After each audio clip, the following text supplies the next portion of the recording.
It was a quiet afternoon when Marcus Williams pulled into a convenience store parking lot. He was on his way home from work, tired but looking forward to seeing his family. To him, it was just another ordinary day. But for one police officer in that same parking lot, it was an opportunity to abuse power. As Marcus stepped out of his car, he noticed flashing lights in his rearview mirror. A patrol car had pulled in right behind him, blocking his way out. Confused, Marcus asked politely, "Is there a problem, officer?" The officer, a tall man with a stern face, didn't answer directly. Instead, he demanded Marcus' license and registration. No explanation, no reason, just hostility. Marcus complied, keeping his hands visible. He had heard too many stories of encounters like this going wrong. But the officer wasn't satisfied. He accused Marcus of suspicious behavior. He ordered him to step aside, then began searching his car without permission, without a warrant, and without cause.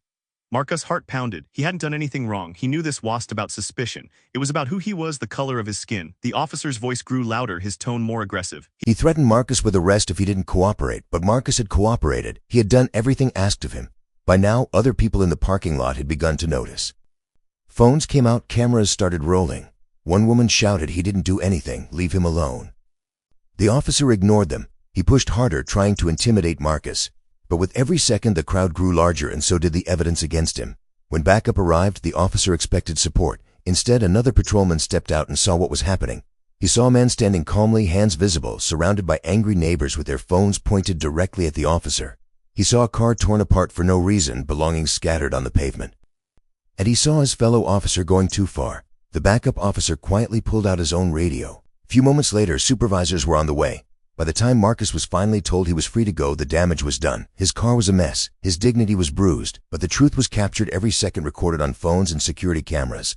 Later that evening, the video spread across social media. Millions of people watched as Marcus stood calmly while the officer harassed him. They saw the abuse of power, the racial profiling, the illegal search, and they demanded accountability. The department had no choice but to act. Internal Affairs launched an investigation within hours. It didn't take long. The officer's history was pulled and complaints surfaced. This wasn't the first time. There had been warnings, reports, and internal notes. But this time, with the evidence so clear and public, there was no hiding. The chief called Marcus personally to apologize. The next day, the officer was handed a letter termination, effective immediately. The man who thought he could harass Marcus without cause lost the very badge he used to abuse his power. Marcus wasn't looking for revenge. He wasn't looking to be a headline. All he wanted that day was to buy some groceries and go home to his family. But by standing calm, by not letting anger control him, and with the community standing beside him, Justice came swift. One man's abuse of power ended in disgrace. One man's patience and dignity ended in victory. And in the end, the world was reminded of a powerful truth. Justice may take time, but when it arrives, it changes everything. And that's the story of how Marcus Williams turned a moment of harassment into a moment of justice. A story of dignity, truth, and accountability.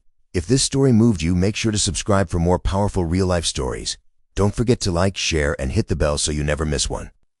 And let me know in the comments, do you think the officer got what he deserved?